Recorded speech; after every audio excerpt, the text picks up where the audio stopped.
Hello दोस्तों, कविता की कहानियों में आइए सुनते हैं शहादत हसन मंटो की कहानी काली सलवार। एक लड़की थी जिसे मुहर्रम पर सिर्फ काली सलवार चाहिए थी। न सोने की बालियां, न कोई कोठी, न मोहब्बत का वादा, सिर्फ काली सलवार। और मंटो ने इस कहानी में पूरे समाज की नब्ज पकड़ ली। मंटो की ये कहानी काली सलवार एक तवायफ सुल्ताना की है, लेकिन असल में ये एक खिड़की है जिससे आप उस समाज में झांक सकते हैं जिसमें लोग रहते तो हैं पर जिंदा नहीं हैं। लेकिन जब जिंदगी के नाम पर भीख मिले तो ख्वाहिशें भी झूठी लगने लगती हैं। खैर, सुल्ताना के पास एक सपना है, मुहर्रम के दिन काली सलवार पहनने का, जिसमें न कोई दिखावा है न वासना, बस एक ख्वाहिश है कि वो भी किसी दिन शरीफ लगे, कभी तो कोई उसे इंसान माने। मंटो को ताकत है अनदेखे लोगों को दिखाना, बिना आंसू बहाए, बिना सहानुभूति के, बिना सौदे के। काली सलवार पड़ना ऐसा है जैसे एक पुराने घिसे हुए पर्दे को हटाकर उस गली में झांकना जहां इंसान की जगह सिर्फ नाम और धंधा दिखता है। लेकिन मंटो उस गली में भी इंसानियत के धागे बुन देते हैं। काली सलवार सिर्फ एक कहानी नहीं है, ये उस नज्म की तरह है जिसे एक तवायफ भी गुनगुना सकती है और कोई इमाम भी सुन सकता है। दिल्ली आने से पहले वो अंबाला छावनी में थी, जहां कई गोरे उसके ग्राहक थे। उन गोरों से मिलने जुलने के बाद वो अंग्रेजी के 10-15 जुमले सीख गई थी। उनको वो आम बातचीत में इस्तेमाल नहीं करती थी।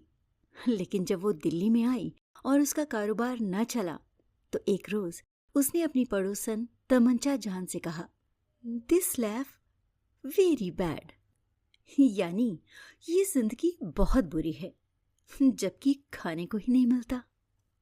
अंबाला छावनी में उसका धंधा बहुत अच्छी तरह चलता था। छावनी के गोरे शराब पीकर उसके पास आ जाते और वो 3-4 घंटों में ही 8-10 गोरों को निपटाकर 20-30 रुपए पैदा कर लिया करती थी। अगर वो उससे कुछ रियायत चाहते तो वो सिर हिलाकर कह दिया करती थी, साहिब, तुम्हारी बात हमारी समझ में नहीं आती। और अगर वो उससे जरूरत से ज्यादा छेड़छाड़ करते तो वो उनको अपनी जबान में गालियां देना शुरू कर देती थी। वो हैरत में उसके मुंह की तरफ देखते तो वो उनसे कहती, साहिब, तुम एकदम उल्लू का पट्ठा है, हरामजादा है, समझा। ये कहते वक्त वो अपने लहजे में सख्ती पैदा न करती, बल्कि बड़े प्यार के साथ उनसे बातें करती। ये गोरे हंस देते और हंसते वक्त वो सुल्ताना को बिल्कुल उल्लू के पट्ठे दिखाई देते। मगर यहाँ दिल्ली में वो जब से आई थी, एक गोरा भी उसके यहाँ नहीं आया था। 3 महीने उसको हिंदुस्तान के इस शहर में रहते हो गए थे, जहां उसने सुना था कि बड़े लाट साहब रहते हैं जो गर्मियों में शिमले चले जाते हैं। मगर सिर्फ 6 आदमी उसके पास आए थे, सिर्फ 6, यानी महीने में 2।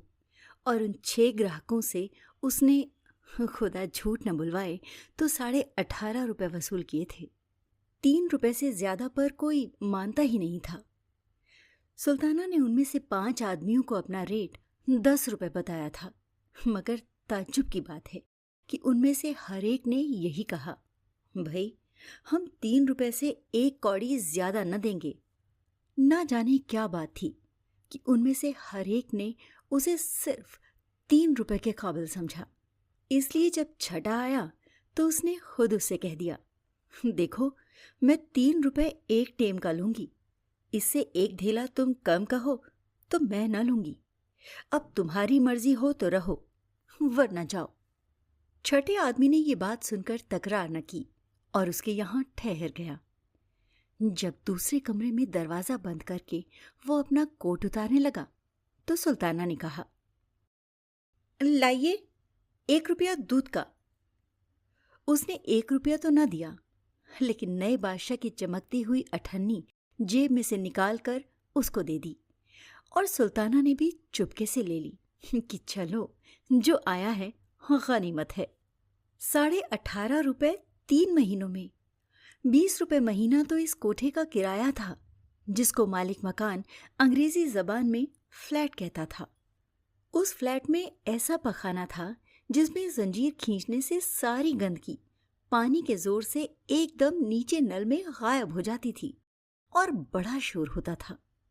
शुरू शुरू में तो उस शोर ने उसे बहुत डराया था। पहले दिन जब वो शौच जाने के लिए उस पखाना में गई तो उसकी कमर में बहुत दर्द हो रहा था। फारिग होकर जब वो उठने लगी तो उसने लटकी हुई जंजीर का सहारा ले लिया। उस जंजीर को देखकर उसने ख्याल किया कि चूंकि ये मकान खास हम लोगों की रिहायश के लिए बनाए गए हैं, इसलिए ये जंजीर लगाई गई है कि उठते वक्त तकलीफ ना हो और सहारा मिल जाया करे।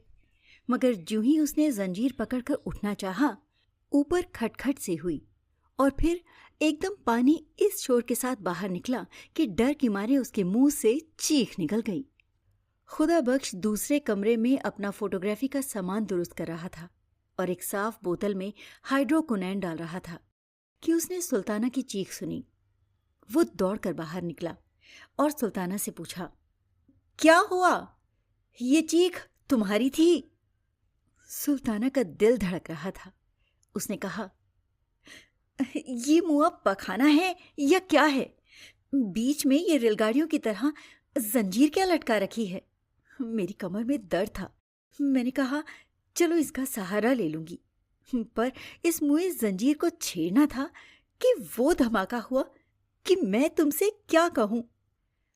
इस पर खुदा बख्श बहुत हंसा था और उसने सुल्ताना को इस पैखाने के बारे में सब कुछ बता दिया था कि ये नए फैशन का है। इसमें जंजीर हिलाने से सब गंदगी नीचे जमीन में धंस जाती है। खुदा बख्श और सुल्ताना का आपस में कैसे संबंध हुआ, ये एक लंबी कहानी है। खुदा बख्श रावलपिंडी का था। इंटर पास करने के बाद उसने लॉरी चलाना सीखा। 4 बरस तक वो रावलपिंडी और कश्मीर के बीच लॉरी चलाने का काम करता रहा। इसके बाद कश्मीर में उसकी दोस्ती एक औरत से हो गई। उसको भगाकर वो लाहौर ले आया। लाहौर में चूंकि उसको कोई काम न मिला, इसलिए उसने उस औरत को पेशे पर बैठा दिया। 2-3 बरस तक ये सिलसिला जारी रहा और वो औरत किसी और के साथ भाग गई। खुदा बख्श को मालूम हुआ कि वो अंबाला में है। वो उसकी तलाश में अंबाला आया, जहां उसको सुल्ताना मिल गई। सुल्ताना ने उसको पसंद किया, चुनांचे दोनों का संबंध हो गया। खुदा बख्श के आने से सुल्ताना का कारोबार एकदम चमक उठा। औरत क्योंकि अंधविश्वासी थी, इसलिए उसने समझा कि खुदा बख्श बड़ा लकी है जिसके आने से इतनी तरक्की हो गई। चुनांचे इस विश्वास ने खुदा बख्श की अहमियत उसकी नजरों में और भी बढ़ा दी। खुदा बख्श आदमी मेहनती था।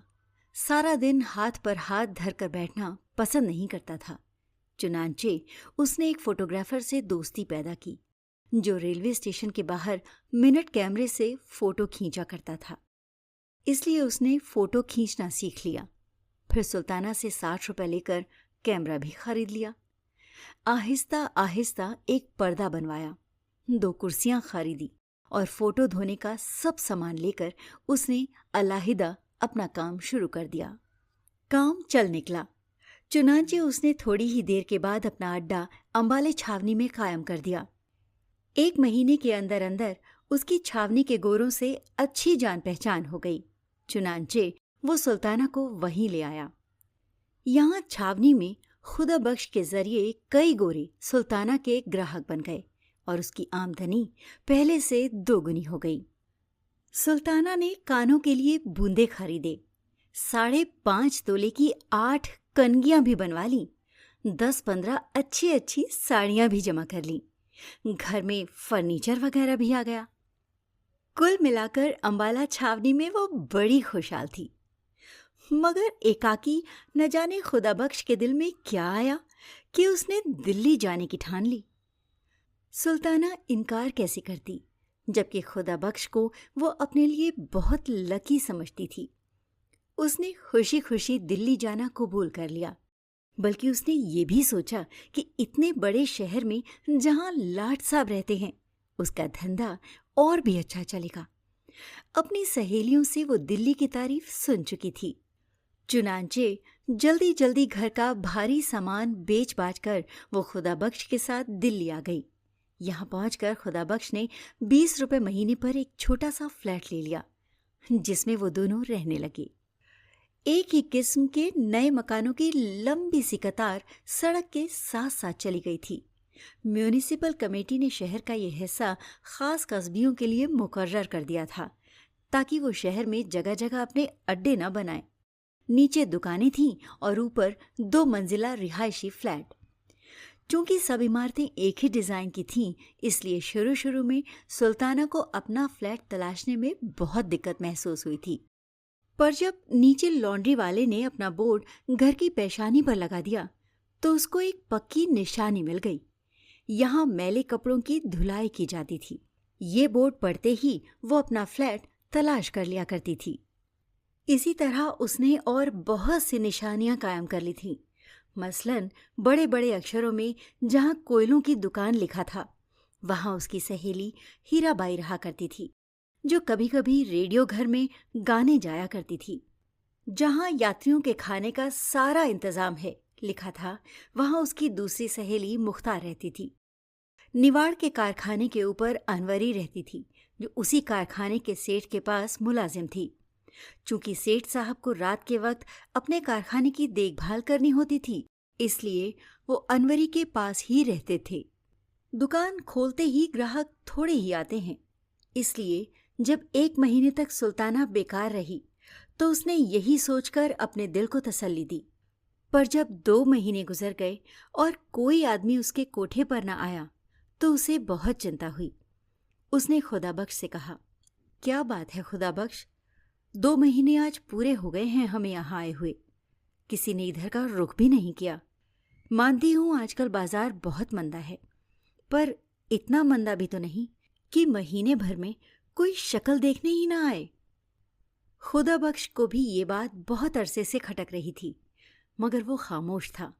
पर जब सुल्ताना ने खुद बात छेड़ी, तो उसने कहा, मैं कई दिनों से इस बारे में सोच रहा हूँ। एक बात समझ में नहीं आती, वो ये कि जंग की वजह से लोग बाग दूसरे धंधों में पड़कर इधर का रास्ता भूल गए हैं, या फिर ये हो सकता है कि वो इसके आगे कुछ कहने ही वाला था कि सीढ़ियों पर किसी के चढ़ने की आवाज आई। खुदाबख्श और सुल्ताना दोनों ने इस आवाज की तरफ ध्यान दिया। थोड़ी देर बाद दस्तक हुई। खुदाबख्श ने लपक कर दरवाजा खोला। एक आदमी अंदर दाखिल हुआ। ये पहला ग्राहक था जिससे 3 रुपए में सौदा तय हुआ। इसके बाद 5 और आए, यानी 3 महीने में 6, जिनसे सुल्ताना ने सिर्फ 18.5 रुपए वसूल किए। 20 रुपए महीना तो फ्लैट के किराए में चले जाते थे, पानी का टैक्स और बिजली का बिल अलग।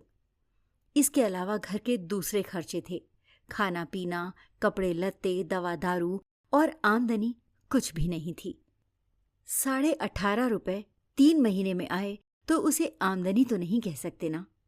सुल्ताना परेशान हो गई। 5.5 तोले की 8 कंगनियां जो उसने अंबाले में बनवाई थी, आहिस्ता आहिस्ता बिक गईं। आखिरी कंगनी की जब बारी आई, तो उसने खुदाबख्श से कहा, तुम सुनो और चलो वापस अंबाले में। यहाँ क्या धरा है? भई होगा, पर हमें तो ये शहर रास नहीं आया। तुम्हारा काम भी वहां खूब चलता था, चलो वहीं चलते हैं। जो नुकसान हुआ है उसको अपना सिर सदका समझो। इस कंगनी को बेच आओ, आज रात की गाड़ी से ही यहां से चल देंगे। खुदाबख्श ने कंगनी सुल्ताना के हाथ से ली और कहा, नहीं जाने मन, अंबाला अब नहीं जाएंगे, यहीं दिल्ली में रहकर कमाएंगे। ये तुम्हारी चूड़ियां सब के सब यहीं वापस आएंगी। अल्लाह पर भरोसा रखो, वो बड़ा कारसाज है, यहां भी वो कोई न कोई रास्ता बना ही देगा। सुल्ताना चुप हो गई। चुनांचे आखिरी कंगनी भी हाथ से उतर गई। बचे हाथ देखकर उसको बहुत दुख होता था, पर क्या करती, पेट भी तो आखिर किसी हीले से भरना था। जब 5 महीने गुजर गए और आमदन खर्च के मुकाबले में 1/4 से भी कुछ कम रही, तो सुल्ताना की परेशानी और ज्यादा बढ़ गई। खुदाबख्श भी सारा दिन अब घर से गायब रहने लगा था। सुल्ताना को इसका भी दुख था। इसमें कोई शक नहीं कि पड़ोस में उसकी 2-3 मिलने वालियां मौजूद थीं, जिनके साथ वो अपना वक्त काट सकती थी। पर हर रोज उनके यहाँ जाना और घंटों बैठे रहना उसको बहुत बुरा लगता था। चुनांचे आहिस्ता आहिस्ता उसने उन सहेलियों से मिलना जुलना बिल्कुल बंद कर दिया। सारा दिन वो अपने सुनसान मकान में बैठी रहती, कभी छालियां काटती रहती, कभी अपने पुराने और फटे हुए कपड़ों को सीती रहती, और कभी बालकनी में आकर जंगले के साथ खड़ी हो जाती और सामने रेलवे शेड में खड़े और चलते इंजनों की तरफ घंटों बेमतलब देखती रहती। अंबाला छावनी में जब वो रहती थी तो स्टेशन के पास ही उसका मकान था, मगर वहां उसने कभी इन चीजों को ऐसी नजरों से नहीं देखा था। अब तो कभी कभी उसके दिमाग में ये भी ख्याल आता कि ये जो सामने रेल की पटरियों का जाल सा बिछा है और जगह जगह से भाप और धुआं उठ रहा है, एक बहुत बड़ा चकला है।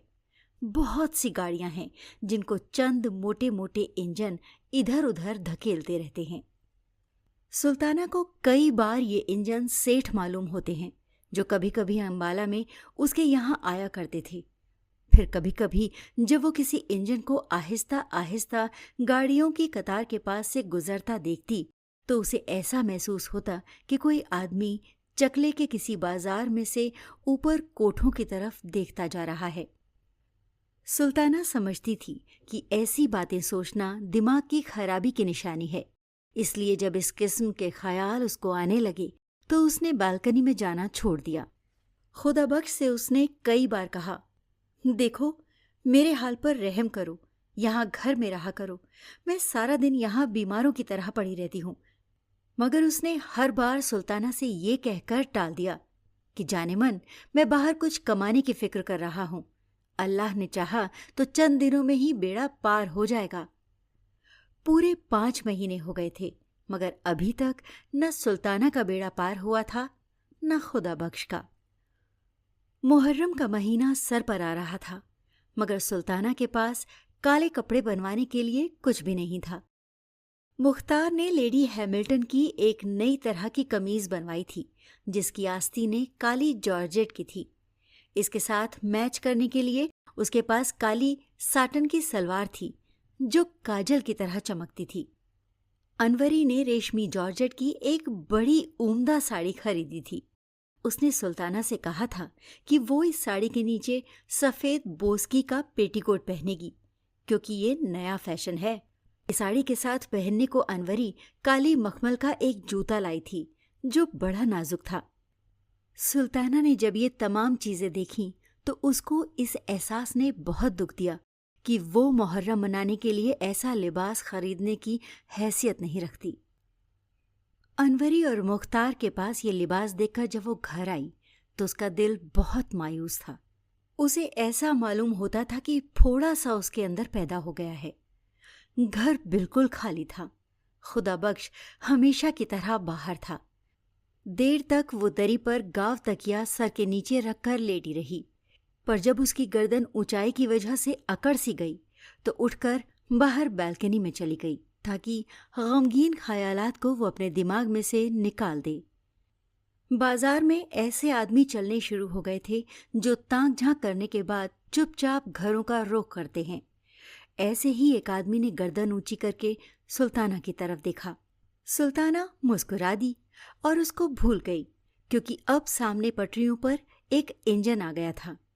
सुल्ताना ने गौर से उसकी तरफ देखना शुरू किया और आहिस्ता आहिस्ता ये ख्याल उसके दिमाग में आया कि इंजन ने भी काला लिबास पहन रखा है। ये अजीबोगरीब ख्याल दिमाग से निकालने की खातिर जब उसने सड़क की तरफ देखा तो उसे वही आदमी बैलगाड़ी के पास खड़ा नजर आया, जिसने उसकी तरफ ललचाई नजरों से देखा था। सुल्ताना ने हाथ से उसे इशारा किया।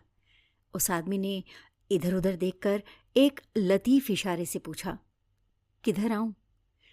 सुल्ताना ने उसे रास्ता बता दिया। वो आदमी थोड़ी देर खड़ा रहा, मगर फिर बड़ी फुर्ती से ऊपर चला आया। सुल्ताना ने उसे दरी पर बिठाया, जब वो बैठ गया तो उसने बातचीत शुरू करने के लिए कहा, आप ऊपर आते डर रहे थे? वो आदमी ये सुनकर मुस्कुराया। तुम्हें कैसे मालूम हुआ? इसमें डरने की क्या बात थी? इस पर सुल्ताना ने कहा, ये मैंने इसलिए कहा कि आप देर तक वहीं खड़े रहे और फिर कुछ सोच कर इधर आए। वो ये सुनकर फिर मुस्कुराया। तुम्हें गलत फहमी हुई है। मैं तुम्हारे ऊपर वाले फ्लैट की तरफ देख रहा था। वहां कोई औरत खड़ी एक मर्द को ठेंगा दिखा रही थी। मुझे ये मंजर पसंद आया। फिर बालकनी में सब्ज बल्ब रोशन हुआ तो मैं कुछ देर के लिए ठहर गया। सब्ज रोशनी मुझे पसंद है, आंखों को बहुत अच्छी लगती है। ये कह उसने कमरे का जायजा लेना शुरू कर दिया। फिर वो उठ खड़ा हुआ। सुल्ताना ने पूछा, आप जा रहे हैं? उस आदमी ने जवाब दिया, नहीं, मैं तुम्हारे इस मकान को देखना चाहता हूं। चलो, मुझे तमाम कमरे दिखाओ।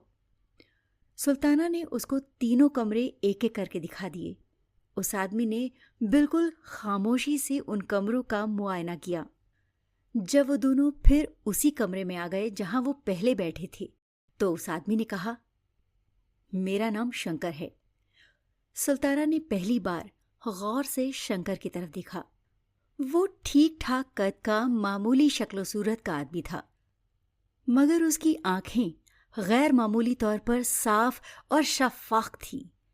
कभी कभी उनमें एक अजीब किस्म की चमक भी पैदा होती थी। गठीला और कसरती बदन था। कनपटियों पर उसके बाल सफेद हो रहे थे। खाक अस्तरी रंग की गर्म पतलून पहने था। सफेद कमीज थी जिसका कॉलर गर्दन पर से ऊपर को उठा हुआ था। शंकर कुछ इस तरह दरी पर बैठा था कि मालूम होता था कि शंकर की बजाय सुल्ताना ग्राहक है। इस एहसास ने सुल्ताना को परेशान कर दिया, इसलिए उसने शंकर से कहा, फरमाइए। शंकर बैठा था। ये सुनकर लेट गया। मैं क्या फरमाऊं? कुछ तुम ही फरमाओ। बुलाया तुम्ही ने है मुझे। जब सुल्ताना कुछ न बोली तो वो उठ बैठा। आप काम क्या करते हैं? शंकर ने जवाब दिया, हाँ, यही जो तुम लोग करते हो। क्या? तुम क्या करती हो? मैं कुछ भी नहीं करती। मैं भी कुछ नहीं करता।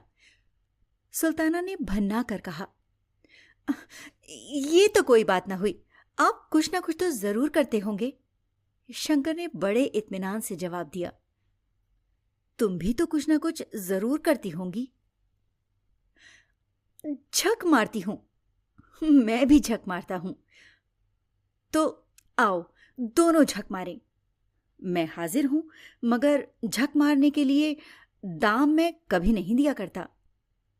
होश की दवा करो, ये लंगर खाना नहीं है, और मैं भी वॉलंटियर नहीं हूं। सुल्ताना यहां रुक गई। उसने पूछा, ये वॉलंटियर कौन होते हैं? शंकर ने जवाब दिया, उल्लू के पट्टे। मैं भी उल्लू की पट्टी नहीं, मगर वो आदमी, खुदा बख्श, जो तुम्हारे साथ रहता है, जरूर उल्लू का पट्टा है। क्यों? इसलिए कि वो कई दिनों से एक ऐसे खुदा रसीदा फकीर के पास अपनी किस्मत खुलवाने की खातिर जा रहा है जिसकी अपनी किस्मत जंग लगे ताले की तरह बंद है। ये कहकर शंकर हंसा। इस पर सुल्ताना ने कहा, तुम हिंदू हो, इसलिए हमारे इन बुजुर्गों का मजाक उड़ाते हो? शंकर मुस्कुराया। ऐसी जगहों पर हिंदू मुस्लिम सवाल पैदा नहीं हुआ करते। पंडित मौलवी और मिस्टर जिन्ना अगर यहां आए तो वो भी शरीफ आदमी बन जाएं। तुम जाने क्या ऊटपटांग बातें करते हो। बोलो, रहोगे? उसी शर्त पर जो पहले बता चुका हूं। सुल्ताना उठ खड़ी हुई। तो जाओ, अपना रास्ता पकड़ो। शंकर आराम से उठा। पतलून की जेबों में उसने अपने दोनों हाथ ठूंसे और जाते हुए कहा, मैं कभी कभी इस बाजार से गुजरा करता हूं। जब भी तुम्हें मेरी जरूरत हो बुला लेना। मैं बहुत काम का आदमी हूं। शंकर चला गया और सुल्ताना काले लिबास को भूलकर देर तक उसके बारे में सोचती रही। उस आदमी की बातों ने उसके दुख को बहुत हल्का कर दिया। अगर वो अंबाले में आया होता जहां की वो खुशहाल थी, तो उसने किसी और ही रंग में उस आदमी को देखा होता और बहुत मुमकिन है कि उसे धक्के देकर बाहर निकाल दिया होता। मगर यहाँ चूंकि वो बहुत उदास रहती थी, इसलिए शंकर की बातें उसे पसंद आईं। शाम को जब खुदाबख्श आया तो सुल्ताना ने उससे पूछा, तुम आज सारा दिन किधर गायब रहे? खुदाबख्श थककर चूर हो रहा था। कहने लगा, पुराने किले के पास से आ रहा हूं। वहां एक बुजुर्ग कुछ दिनों से ठहरे हुए हैं। उन्हीं के पास हर रोज जाता हूं कि हमारे दिन फिर जाएं। कुछ उन्होंने तुमसे कहा? नहीं, अभी वो मेहरबान नहीं हुए। पर सुल्ताना, मैं जो उनकी खिदमत कर रहा हूं वो कभी बेकार नहीं जाएगी। अल्लाह का फजल रहा तो जरूर वारे न्यारे हो जाएंगे। सुल्ताना के दिमाग में मुहर्रम मनाने का ख्याल समाया हुआ था। खुदाबख्श से रोनी आवाज में कहने लगी, सारा सारा दिन बाहर गायब रहते हो। मैं यहाँ पिंजरे में कैद रहती हूँ, न कहीं आ सकती हूँ न जा सकती हूँ। मुहर्रम सर पर आ गया है। कुछ तुमने इसकी भी फिक्र की कि मुझे काले कपड़े चाहिए? घर में फूटी कौड़ी तक नहीं, कंगनियां थी सो वो एक एक करके बिक गई। अब तुम ही बताओ क्या होगा? यूं फकीरों के पीछे कब तक मारे मारे फिरा करोगे? मुझे तो ऐसा दिखाई देता है कि यहाँ दिल्ली में खुदा ने भी हमसे मुंह मोड़ लिया है। मेरी सुनो तो अपना काम शुरू कर दो, कुछ तो सहारा हो ही जाएगा। खुदाबख्श दरी पर लेट गया और कहने लगा, पर काम शुरू करने के लिए भी तो थोड़ा सरमाया चाहिए। खुदा के लिए अब ऐसी दुख भरी बातें ना करो। मुझसे अब बर्दाश्त नहीं हो सकती। मैंने सचमुच अंबाला छोड़ने में सख्त गलती की, पर जो करता है अल्लाह ही करता है और हमारी बेहतरी के लिए ही करता है। क्या पता है कि कुछ देर और तकलीफें बर्दाश्त करने के बाद हम। सुल्ताना ने बात काट कर कहा, तुम खुदा के लिए कुछ करो, चोरी करो या डाका मारो, पर मुझे एक सलवार का कपड़ा जरूर ला दो। मेरे पास सफेद पोस्की की कमीज पड़ी है, उसको मैं काला रंगवा लूंगी। सफेद नैनो का एक नया दुपट्टा भी मेरे पास मौजूद है, वही जो तुमने मुझे दिवाली पर लाकर दिया था। ये भी कमीज के साथ ही काला रंगवा लिया जाएगा। बस सिर्फ एक सलवार की कसर है, सो तुम किसी न किसी तरह पैदा कर दो। देखो, तुम्हें मेरी जान की कसम, किसी न किसी तरह जरूर ला दो। मेरी कसम खाओ, अगर ना लाओ। खुदाबख्श उठ बैठा। अब तुम खामखा जोर दिए चली जा रही हो। मैं कहां से लाऊंगा? अफीम खाने के लिए तो मेरे पास पैसा नहीं। कुछ भी करो, मगर मुझे 4.5 गज काली साटन ला दो। दुआ करो कि आज रात ही अल्लाह 2-3 आदमी भेज दे। लेकिन तुम कुछ नहीं करोगे। अगर तुम चाहो तो जरूर इतने पैसे पैदा कर सकते हो। जंग से पहले ये साटन 12-14 आने गज मिल जाया करती थी, अब 1.25 रुपए गज के हिसाब से मिलती है। 4.5 गजों पर कितने रुपए खर्च हो जाएंगे? अब तुम कहती हो तो मैं कुछ करता हूं। ये कहकर खुदाबख्श उठा। लो, अब इन बातों को भूल जाओ, मैं होटल से खाना ले आऊंगा। होटल से खाना आया, दोनों ने मिलकर खाया और सो गए। सुबह हुई। खुदाबख्श पुराने किले वाले फकीर के पास चला गया और सुल्ताना अकेली रह गई। कुछ देर लेटी रही, कुछ देर सोई रही, इधर उधर कमरों में टहलती रही। दोपहर का खाना खाने के बाद उसने अपना सफ़ेद नैनो का दुपट्टा और सफ़ेद बोस्की की कमीज निकाली और नीचे लॉन्ड्री वाले को रंगने के लिए दे आई। कपड़े धोने के अलावा यहाँ रंगने का काम भी होता था। ये काम करने के बाद उसने वापस आकर फिल्मों की किताबें पढ़ीं, जिनमें उसकी देखी हुई फिल्मों की कहानी और गीत छिपे हुए थे। ये किताबें पढ़ते पढ़ते वो सो गई। जब उठी तो 4 बज चुके थे, क्योंकि धूप आंगन में से मोरी के पास पहुंच चुकी थी। नहा धोकर फारिग हुई तो गर्म चादर ओढ़कर बालकनी में आ खड़ी हुई। करीबन 1 घंटा सुल्ताना बालकनी में खड़ी रही। अब शाम हो गई थी, बत्तियां रोशन हो रही थीं। नीचे सड़क में रौनक के आसार नजर आने लगे। सर्दी में थोड़ी सी शिद्दत हो गई थी, मगर सुल्ताना को ये नागवार ना मालूम हुई। वो सड़क पर आते जाते टांगों और मोटरों की तरफ एक अरसे से देखा करती थी। अचानक उसे शंकर नजर आया। मकान के नीचे पहुंचकर उसने गर्दन ऊंची की और सुल्ताना की तरफ देखकर मुस्कुरा दिया। सुल्ताना ने गैर इरादी तौर पर हाथ का इशारा किया और उसे ऊपर बुला लिया। जब शंकर ऊपर आ गया तो सुल्ताना बहुत परेशान हुई कि उससे क्या कहे। दरअसल उसने ऐसे ही बिना सोचे समझे उसे इशारा कर दिया था। शंकर ऊपर चला आया जैसे उसका अपना ही घर हो। पहले दिन की तरह वो तकिया सर के नीचे रखकर लेट गया। जब सुल्ताना ने देर तक उससे कोई बात न की तो उसने कहा, तुम 100 दफा मुझे बुला सकती हो और 100 दफा ही कह सकती हो कि चले जाओ। मैं ऐसी बातों पर कभी नाराज नहीं हुआ करता। नहीं, बैठो। तुम्हें जाने को कौन कहता है? इस पर शंकर मुस्कुरा दिया। तो मेरी शर्तें तुम्हें मंजूर हैं? कैसी शर्तें? सुल्ताना ने हंसकर कहा, क्या निकाह कर रहे हो मुझसे? निकाह और शादी कैसी? न तुम उम्र भर में किसी से निकाह करोगी, न मैं। ये रस्में हम लोगों के लिए नहीं। छोड़ो इन फिजूल बातों को। कोई काम की बात करो। बोलो, क्या बात करूं? तुम औरत हो, ऐसी कोई बात शुरू करो जिससे 2 घड़ी दिल बहल जाए। इस दुनिया में सिर्फ दुकानदारी ही दुकानदारी नहीं, कुछ और भी है। साफ साफ कहो, तुम मुझसे क्या चाहते हो? जो दूसरे चाहते हैं। शंकर उठकर बैठ गया। तुम में और दूसरों में फिर फर्क ही क्या रहा? तुम में और मुझ में कोई फर्क नहीं, उनमें और मुझ में जमीनों आसमान का फर्क है। ऐसी बहुत सी बातें होती हैं जो पूछनी नहीं चाहिए, खुद समझना चाहिए। सुल्ताना ने थोड़ी देर तक शंकर की इस बात को समझने की कोशिश की, फिर कहा, मैं समझ गई हूं।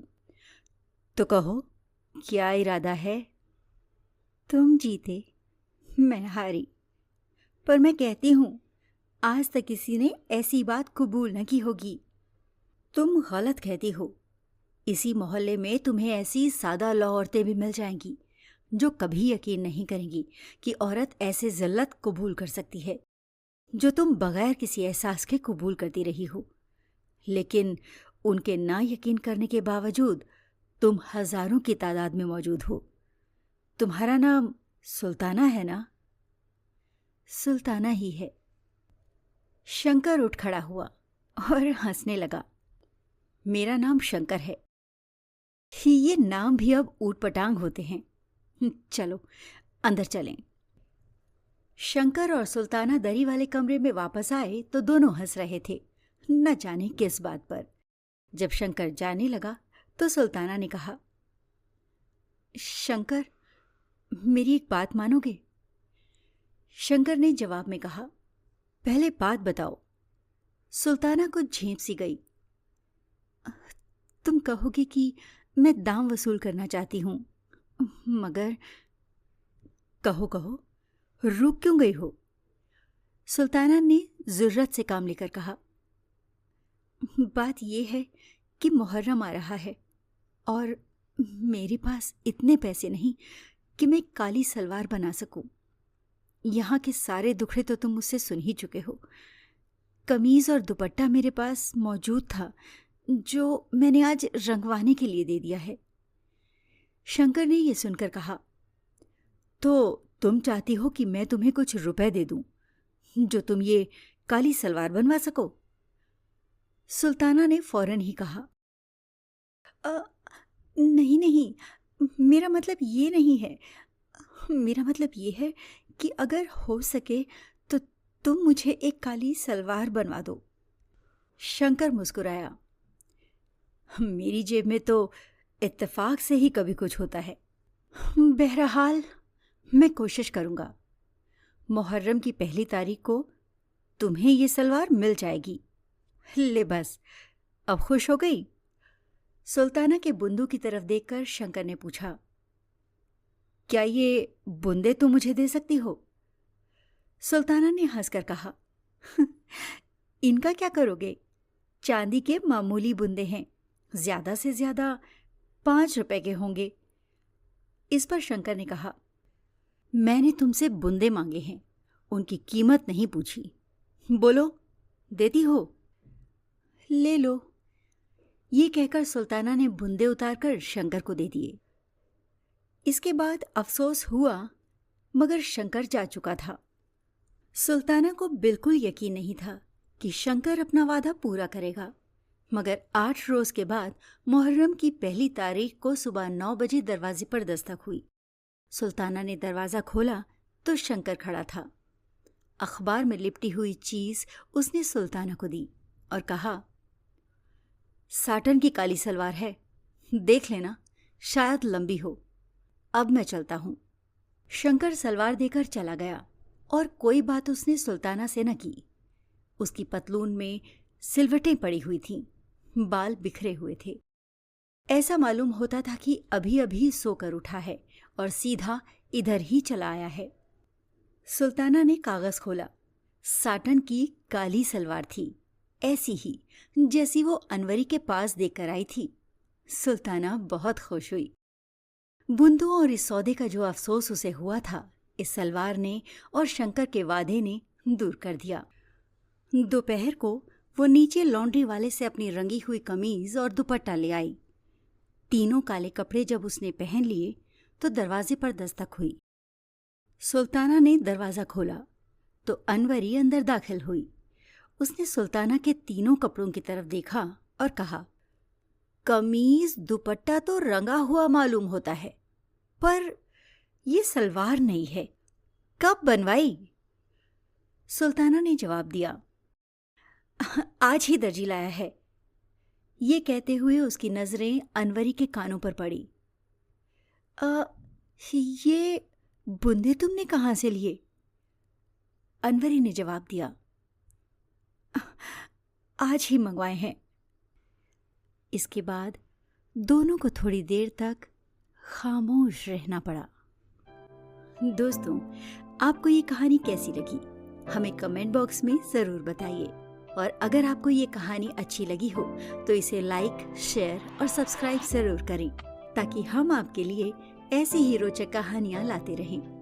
मैं फिर आपसे मिलूंगी अपनी अगली कहानी में। तब तक के लिए धन्यवाद।